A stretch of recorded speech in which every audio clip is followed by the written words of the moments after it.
আজ ঈদ। মুসলিমদের ঘরে ঘরে বয়ে যাচ্ছে ঈদ আনন্দ। চৌধুরী গিন্নিরা ফজরের পরপরই উঠে রান্নাঘরে চলে এসেছেন। ব্যস্ত হাতে সামলাচ্ছেন রান্নাবান্না। ঈদের নামাজ শুরু হবে সকাল 7:30টায়। সবাই গোসল সেরে রেডি হতে হতে খাবার রেডি করে ফেলতে হবে। এই ঈদে শাহাদত চৌধুরী আসতে পারবে না ভেবে সিমিনের মনটা খুব খারাপ ছিল। মেয়ে দুটো ভিডিও কলে কথার বলার সময় মলিন মুখে তাকিয়েছিল বাবার দিকে। তবে তাদের চোখ দুটো যেন চিৎকার করে বলছিল, এসো বাবা, এসো, আজকের দিনটা না হয় আমাদের দাও। শাহাদত চৌধুরীও মলিন হেসেছিলেন। কিন্তু গতকাল রাত 3টায় তিনি কাউকে না বলে উপস্থিত হয়েছেন। আজকে সকালে সবার সামনে উপস্থিত হয়ে সবাইকে চমকে দেবেন ভেবে বাইরে বের হননি।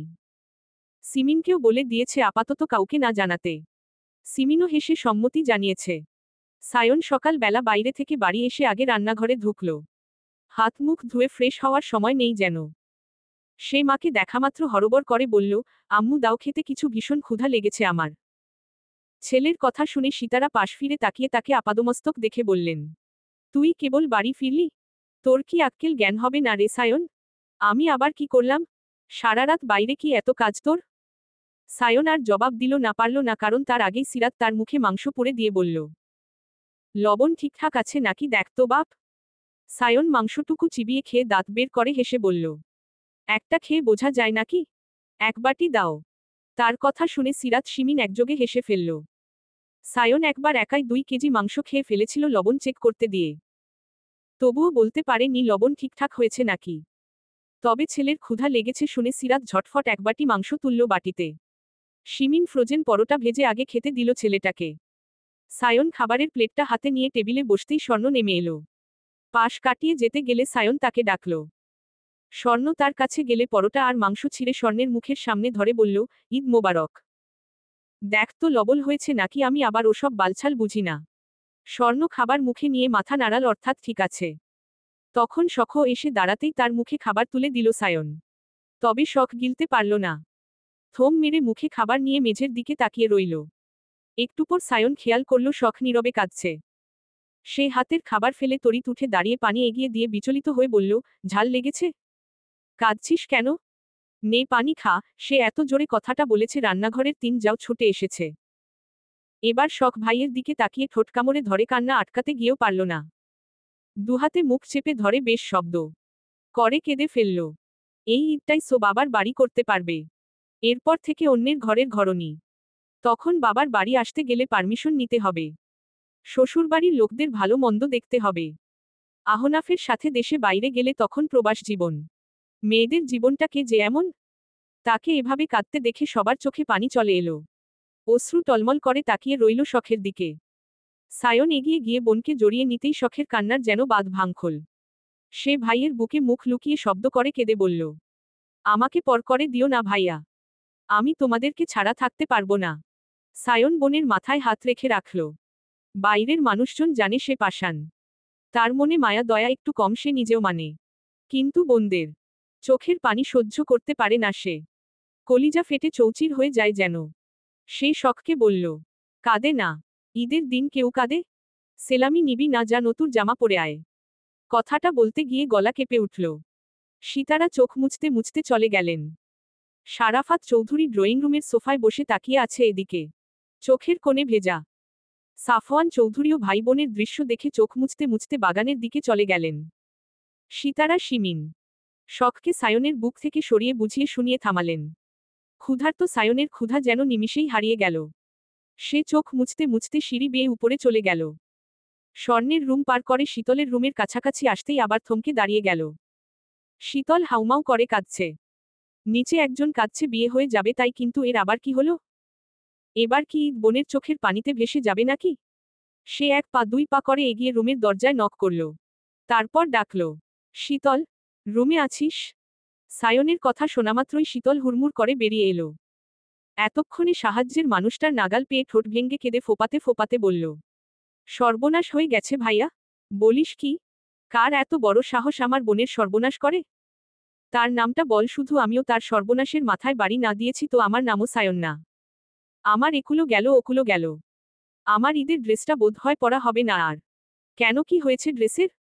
সায়ন কথা বলতে বলতে খেয়াল করল শীতলের গালে 1 টাইম ব্যান্ডেজ লাগানো। সে বিচলিত হয়ে কিছু বলতে যাবে তাকে অবাকের চূড়ান্ত সীমানায় ধাক্কা দিয়ে শীতল ব্যান্ডেজ টেনে তুলে ফেলল। অমনি তার গালে ফুটে উঠল মেহেদির রং। সেখানে আবার লেখা, আমার বউ। সায়ন চোখ বড় বড় করে তাকিয়ে আছে শীতলের দিকে। শীতলের করুণ চোখজোড়া যেন বলছে, বাঁচাও আমাকে। সে এবার বিস্মিত সুরে বলল, কি রে বনু, তোর গালে এটা কি? কিভাবে কি হলো বুঝলাম না।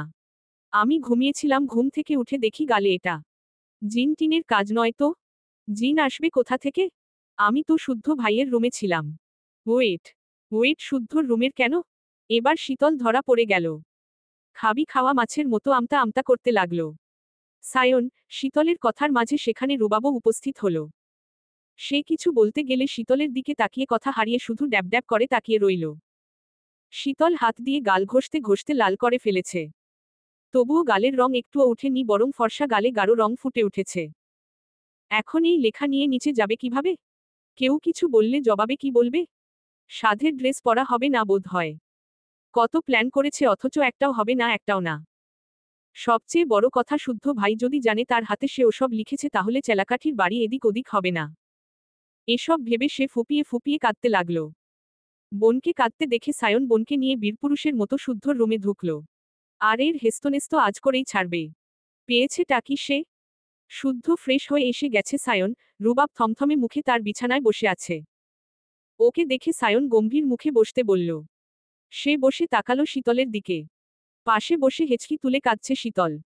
বোনকে কাঁদতে দেখে সায়নের মুখটা আরো গম্ভীর হয়ে উঠল। সে মেকি রাগ দেখিয়ে শুদ্ধকে বলল, আমার বোনকে ভালোবাসিস না অথচ তার গালে আমার বউ লিখে স্ট্যাম্প ছেপেছিস কেন? খুব সাহস বেড়েছে তাই না? বলবো বাবাকে ধরে বিয়ে দিয়ে দিতে? কি ছেপেছি? ওমা, এখন বিড়াল দেখি কয় মাছি চিনে না। হেয়ালি না করে সোজা কথা বলো নয়তো উঠলাম। কিসের উঠাউঠি? আগে বল, ওর গালে এসব কে লিখেছে? কিসের লেখা? কার গাল? কিছুই তো বুঝলাম না। এ কথা বলে শুদ্ধ তাকালো শীতলের গালের দিকে। তারপর ভ্রু কুঁচকে বলল, গালে এসব কি লিখে ঘুরছিস? বউ হওয়ার খুব শখ না? থাপড়ে দাঁত ফেলে দেব, বেয়াদব। আচমকা শুদ্ধর ধমকে শীতল চোখ বড় বড় তাকিয়ে রইল। আশ্চর্য তো। তাকে কেন ধমকাচ্ছে শুদ্ধ ভাই? সে নিজেও তো জানে না কিভাবে কি হলো। এক আকাম করে ঘুমিয়েছিল, উঠে দেখে আরেক আকাম ঘটে ঘ হয়ে বসে আছে। কথা সেটা না, কথা হচ্ছে এখন এর সমাধান কি? এই বিপদ থেকে বাঁচবে কিভাবে? কিভাবে মেহেদির রং রিমুভ করা যায়? শিমিন যদি দেখে আজ আর তাকে কেউ বাঁচাতে পারবে না। এদিকে শুদ্ধও স্বীকার করার মানুষ না। সায়ন আর রুবাবও কথা না নিয়ে নড়বে না। ভাইদের কথা শুনে শুদ্ধ এবার প্রচণ্ড বিরক্ত হল। সামনে থেকে উঠতে গেলে রুবাব তাকে আটকে দিয়ে বলল, এই খবরদার উঠবি না। এক্ষুনি আমাদের প্রশ্নের জবাব দে। প্রায় আধা ঘন্টা যাবৎ এদের ঘ্যান ঘ্যান শুনতে শুনতে বিরক্ত শুদ্ধ। না এরা বাইরে যাচ্ছে আর না তাকে কোথাও যেতে দিচ্ছে। তখন থেকে এক ভাষণ দিয়েই যাচ্ছে। কতক্ষণ সহ্য করা যায়? তাই সেও এবার শীতলের দিকে তাকিয়ে দাঁত দাঁতে চেপে উত্তর দিল, তোদের বোনকে জিজ্ঞাসা কর গতরাতে আমি ঘুমানোর পর আমার রুমে এসেছিল কেন? শুধু আসে নিয়ে এসে চুপি চুপি আমার হাতে মেহেদি দিয়ে লিখেছে, আমার বউ নাই, আমি এতিম। এসব লিখে সে নিজেই কখন আমার হাতের উপর ঘুমিয়ে পড়েছে। ফলস্বরূপ তার বাম গালে মেহেদির রং জলজল করছে, আমার বউ লেখা। এখানে আমার কি দোষ? সে দোষ যখন করেছে এখন শাস্তিস্বরূপ আমার বউয়ের ট্যাগ নিয়ে ঘুরুক। শীতল হতবাক হয়ে কান্না করা ভুলে গেল। ড্যাব ড্যাব করে তাকিয়ে রইল শুদ্ধর মুখপানে।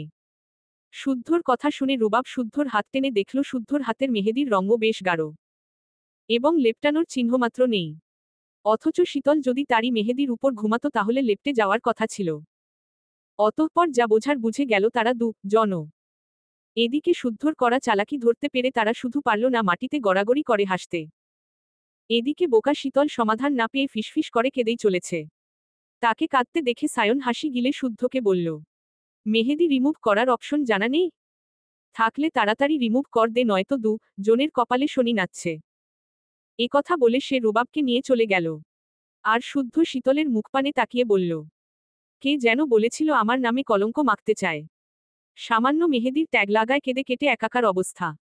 অথচ মেহেদির থেকে কলঙ্কের দাগ তো কয়েক লক্ষ গুণ ভারী। কথা বলে শুদ্ধ রুম থেকে বেরিয়ে গেল। শীতলও মন খারাপ করে নিজের রুমের দিকে হাঁটা ধরল।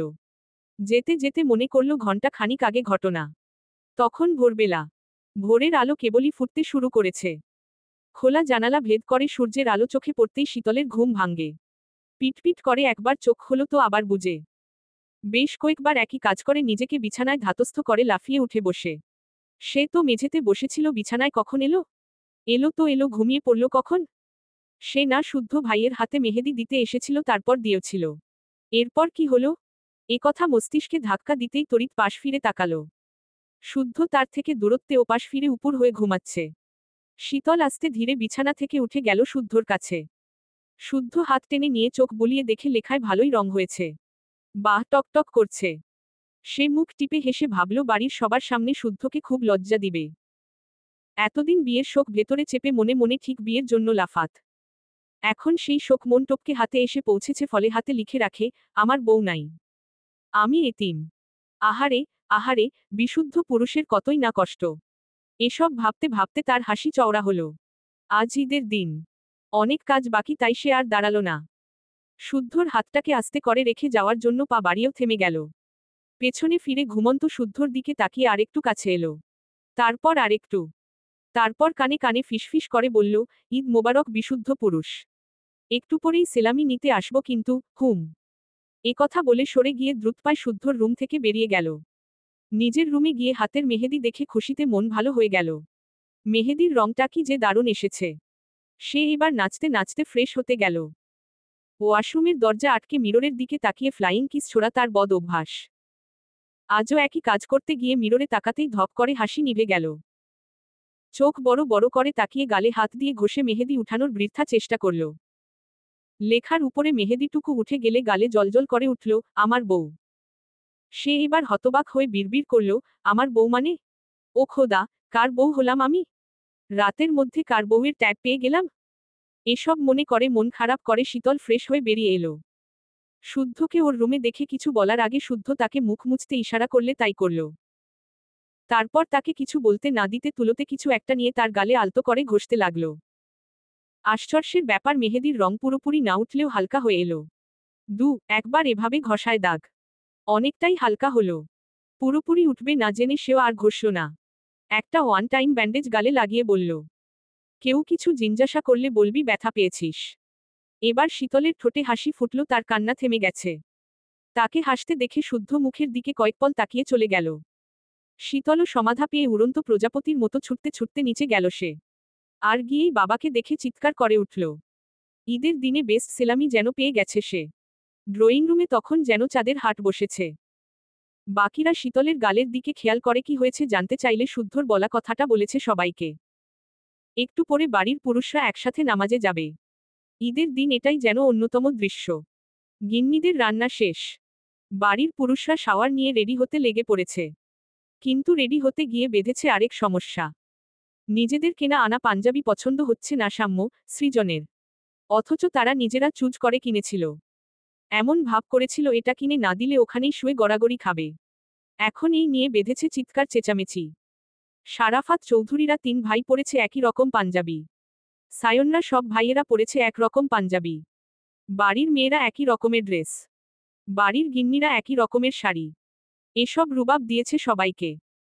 সাম্য সৃজন তো নিজের বাপের টাকায় কেনা পাঞ্জাবি ফেলে ভাইয়ের সাথে মিলিয়ে পাঞ্জাবি পরে এখন বেজায় খুশি।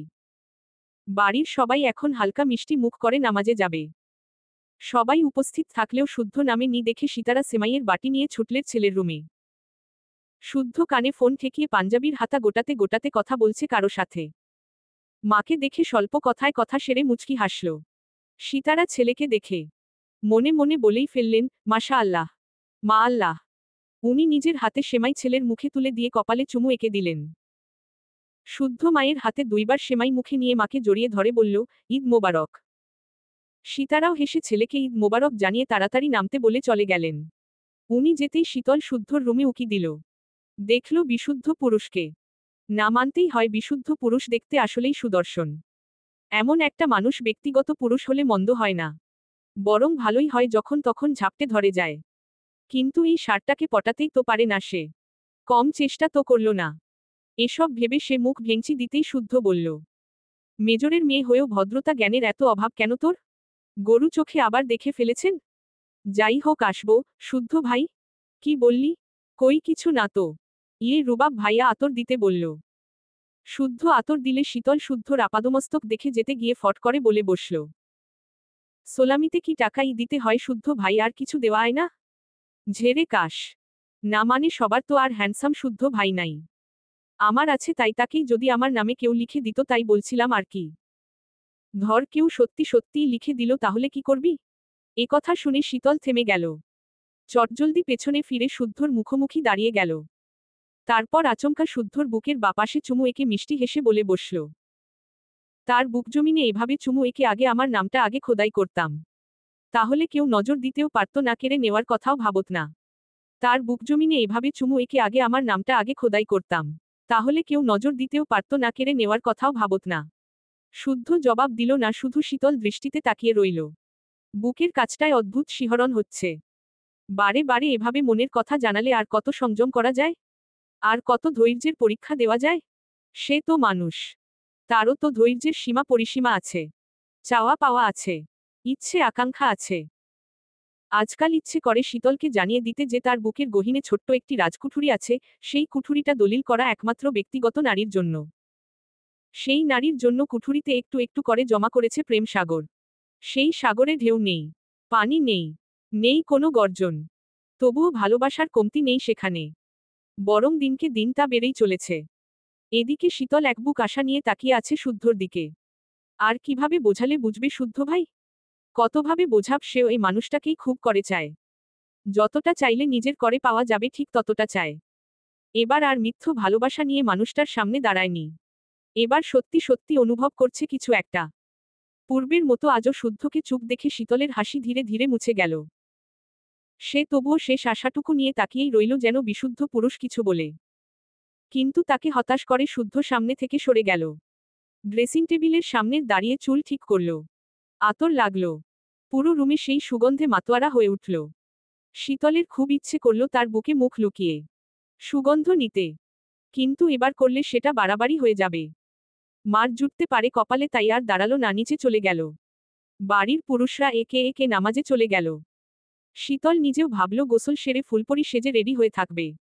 বাবা চাচা ভাইয়ারা ফিরলেই সালামির জন্য ধরবে। কিন্তু হঠাৎ পেট ব্যথা অনুভব করায়নস্মরণ হয়ে গেল আজকের ডেট। সে চট করে উঠে রুমের দিকে ছুটল। মেয়েকে এভাবে যেতে দেখে শিমিন খেকিয়ে উঠে আসতে যেতে বললেন। কিন্তু শীতল শুনলে তো সে দৌড়ে চলে গেল তার রুমে।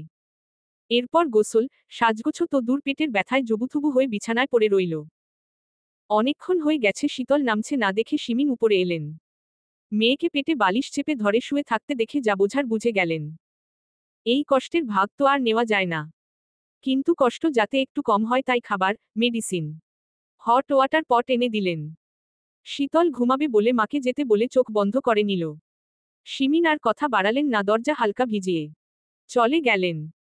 সীতারা শিমিন শীতলের কথা জিজ্ঞাসা করলে সমস্যার কথা বলায় চুপ হয়ে গেলেন। ওদিকে ঈদগাহ মাঠে নামাজের জন্য কাতারে কাতারে দাঁড়িয়ে শত শত মুসল্লি যথাসময়ে নামাজ শেষ করে চলল কোলাকুলি। তারপর সেখান থেকে ফিরে চৌধুরীরা ফিরে এলেন বাড়িতে। খাওয়া দাওয়াও করলেন। শাম্মু সৃজন একে একে সবার থেকে সালামি নিল। শারাফাত চৌধুরী ছোট ভাই, ছেলে মেয়ে কিংবা বাড়ির বউদেরকে সালামি দিতেও বাদ রাখেন না। সীতারাও দেয় দুই যাকে। সালামি দেওয়া নেওয়ার পর্ব শেষ করে যে যার মতো ঘুরতে বের হলো। রুবার বের হলো ঐশ্বর্যের সাথে দেখা করতে। সায়ন ঘুমানোর নাম করে স্বর্ণকে ইশারা করে গেল নিজের রুমে। শুদ্ধ আশেপাশে চোখ বুলিয়ে কাঙ্ক্ষিত কাউকে না পেয়ে নিজের রুমে গিয়ে টুকটাক ফোনকল সারল। কথা বলতে বলতে খেয়াল করল এখনো একটা পড়ে আছে। খামের উপরে নাম লেখা সুবহানা চৌধুরী। তার মানে সে সালামি নিতে রুমে আসেনি। এমনটা তো হওয়ার কথা না। নিচেও তো নেই, তাহলে গেল কোথায়? কিয়ারার সাথে রাস্তা ঘুরতে বের হয়েছে নাকি? যদি তাই হয় তো মার একটাও মাটিতে পারবে না, কান টেনে লম্বা করে দেবে। এ কথা ভেবে শীতলের রুম পার হতে গিয়ে দেখল দরজা ভিজিয়ে রাখা। রুমে আছে নাকি? ঈদের দিন রুমে বসে থাকার মেয়েও তো সে নয়। তবুও একবার নক করতেই শীতল খ্যাক করে বলে উঠল, ওই কে রে বাল? উঠতে পারবো না, যার দরকার ভেতরে চলে আসুন। ঝাঝালো কণ্ঠে শুনে শুদ্ধ বিড়বিড় করে বলল, বেয়াদবটাকে ম্যানার্স শিখাতে পারলাম না। ওই কে রে বাল আবার কি কথা? ছড়িয়ে দাঁত ফেলে দিলে যদি শিক্ষা হয়। বিড়বিড় করতে করতে সে রুমে ঢুকে দেখে শীতল পেটে বালিশ চেপে চুপ করে শুয়ে আছে। মুখটা শুকিয়ে এইটুকু হয়ে আছে। সকালে যেই ড্রেসে দেখে গেছে এখনো পরনে ওই ড্রেস। তার মানে শাওয়ারও নেয়নি, কিন্তু কেন? কেন এর উত্তর খুঁজতে গিয়ে কিছু একটা বুঝে নিল। সব কথা মুখে না বললেও বুদ্ধিমানরা ঠিকই ধরে ফেলে। হঠাৎ শুদ্ধকে দেখে শীতল শোয়া থেকে উঠে দাঁড়িয়েছে। ওড়না কোথাও? তড়িঘড়ি ওড়না খুঁজতে গিয়ে খেয়াল করল ওড়না দিয়ে তার পায়ের পেটি বাঁধা। কোমর থেকে পা অবধি কেমন কামড়াচ্ছিল তাই পা বেঁধে রেখেছিল। ওড়নায় যা গিট্টু মারা মেরেছে খুলতেও 2 মিনিট লাগবে তাই পাশে রাখা তোয়ালে গলায় ঝুলিয়ে নিল। শুদ্ধর দৃষ্টি ততক্ষণ ছিল শীতলের স্টাডি টেবিলের চেয়ারে। চেয়ারে ঝুলানো নতুন টি শার্ট। একদিন পরে তারপর আর খুঁজে পায়নি। এই লোভী বিড়াল হাতিয়েছে আন্দাজ করে খোঁজও করেনি। শুদ্ধর পরনে এখনো সকালের সাদা পাজামা পাঞ্জাবি। শীতল মুগ্ধ হল। মিনমিন করে বলল, কিছু বলবেন শুদ্ধ ভাই? ডাকাতি করে 9,000 টাকা দিয়ে ড্রেস কিনে নিলি। বলিসনি তো সেটা তুলে রাখার জন্য? পরে পরব। পরে কেন? এমনি। যা শাওয়ার নিয়ে আয়, ঘুরতে বের হব। শরীর ভালো লাগছে না। মাথা ঘুরছে। আপুদের নিয়ে যান। অথচ অন্য সময় হলে ঘুরতে যাওয়ার কথা শোনামাত্রই সেই লাফিয়ে উঠত। আজ যেন তার সব খুশি ফুরিয়ে গেছে। শুদ্ধ সালামির খামটা এগিয়ে দিলে শীতল অভিমানে থমথমে মুখ তাকিয়ে রইল। সকালে তো বললি সালামি হিসেবে টাকা নিবে না এবার। যা চেয়েছে দিলে পারলে যেন সেটাই দেয়। নতুবা টাকা ফাঁকা লাগবে না তার। বাবা এসেছে একটু ঢং করে মুখ ফুলালেই টাকা পেয়ে যাবে। কিন্তু টাকা তো চায় না তার। চায় জলজ্যান্ত বিশুদ্ধ পুরুষটাকে। একদম আপন করে। নিজের করে। শীতল খাম ধরছে না দেখে শুদ্ধ বলল, ধরছিস না কেন? লাগবে না। না লাগলেও ধর। আমার বাবার অনেক টাকা আছে, অন্যের টাকা না নিলেও চলবে। শুদ্ধ ভ্রু কুচকাল। নিচের ঠোঁট কামড়ে কোনোমতে হাসি আটকে বলল, তোর বাপের যা আছে সেটা নিবি না তাই তো? তা তোর বাপের কিসের অভাব? কি লাগবে? কিসে খুশি তোর বাপ? মেয়ের খুশির ধার ধারে না আসছে মেয়ের বাপের খুশি ঠেকাতে। কথা বলে শীতল মুখ বাঁকাল। দাঁড়িয়ে থাকতে কষ্ট হচ্ছে তাই বসল। একটু আগে খাওয়া শীতলের এটো পানিটুকু শুদ্ধ পান করে বলল, আজ বিশেষ দিন যেহেতু অখুশি রাখবো না কাউকে, বল কি চাস? আর কতবার বলবো? যতবার জানতে চাইব। এতবার জানিয়েও যখন প্রাপ্তির খাতা শূন্য তাহলে জানাবো কেন? কথা বলে শীতল অভিমানপূর্ণ চোখে শুদ্ধর দিকে তাকালো। তবে তার চোখ যেন বলে দিচ্ছে মনের কথা। কণ্ঠস্বর যেন চিৎকার করে বলতে চাচ্ছে, আমার হয়ে যান বিশুদ্ধ পুরুষ। ঈদ সালামি হিসেবে আপনার আমিটা শুধু আমার জন্য চিরস্থায়ী হোক। শীতলকে চুপ থাকতে দেখে শুদ্ধ পুনরায় খাম এগিয়ে দিল। শীতল পুনরায় গো ধরে বলল, বললামই তো সালামি লাগবে না। অন্যদের দিয়ে দিব? হুম। ভেবে বলছিস? হুম। সালামি হিসেবে স্বয়ং শুদ্ধ ছিল, তাকেও কি তবে? হুম। কথা বলে শীতল তড়িৎ তাকালো শুদ্ধর দিকে। চোখ মুখে বিস্ময়। তাকে আরেক দফা অবাক করে দিয়ে শুদ্ধ হাত ধরে টেনে বুকে জড়িয়ে নিল শীতলকে। আকস্মিক কাণ্ডে শীতল বাখারা। নড়চড়ও ভুলে গেছে যেন। বুকের ভেতর অদ্ভুত শিহরণ। হাত পা যেন কাঁপছে। তার মাথা ঠেকেছে শুদ্ধর বুকে। তবে কি শুদ্ধ ভাই মেনে নিচ্ছে তাকে? সত্যি সত্যি সত্যি তার ব্যক্তিগত পুরুষ হবে শুদ্ধ ভাই? তার এখনো স্বপ্ন স্বপ্ন লাগছে কেন? নাকি সত্যিই স্বপ্ন দেখছে একটু পরেই ঘুম ভেঙে যাবে? যদি স্বপ্ন হয় তো এই ঘুম না ভাঙ্গুক। আর যদি সত্যি হয় তো আজ পৃথিবীর সবচেয়ে সুখী মানুষ সে। তার অবস্থা দেখে শুদ্ধ ফিচেল হাসল। বাঁধন একটু শক্ত করে ধরল। তারপর একটু ঝুঁকে কানে কানে বলল, ঈদের দিন সম্পর্কের দৃঢ়তা বাড়াতে কোলাকুলি করা উত্তম। কথা শুনে শীতল শুধু লাজুক হাসল। তার গালজোড়া কেন জানি লাল হয়ে উঠেছে। সে এখনো বিশ্বাস করতে পারছে না। হঠাৎ কি ভেবে তার কম্পিত হাতজোড়া রাখল শুদ্ধর পিঠের উপর। না স্বপ্ন নয়েই যে প্রিয় পুরুষটাকে ধরতে পারছে, ছুতে পারছে, অনুভব করতে পারছে। তখন শুদ্ধ হঠাৎ বলল, এবার সবার সামনে আমাকে গ্রহণ করতে যদি পিছিয়েও যাস তাহলে আমায় চিরতরে হারাবি। ও আদা করে বলছি, সত্যিই হারাবি। কেঁদে মরে গেলেও আমাকে পাবি না। যেন না পাস এজন্য তোকে আমার বিয়েতে প্রধান সাক্ষী করে অন্য মেয়েকে নিয়ে বাসরে ঢুকব আমি। কথা শুনে শীতল শক্ত করে খামচে ধরল শুদ্ধকে। কয়েকবার মাথা নাড়িয়ে বোঝালো এসব শুনতে চাস না। এসব কথা শুনলে তার নিঃশ্বাস আটকে আসে। তার অবস্থা দেখে শুদ্ধর বুকের ভারটা যেন কমে এলো। বুঝল, হারানোর ভয়টা ভালোভাবেই শীতলের মনে ঢুকাতে পেরেছে। তাই মনে মনে খুশি হয়ে সামনে তাকাতেই দেখে শিমিন দাঁড়িয়ে আছে। উনাকে দেখে শুদ্ধ সোজা হয়ে দাঁড়াতেই শীতল বাধা দিল।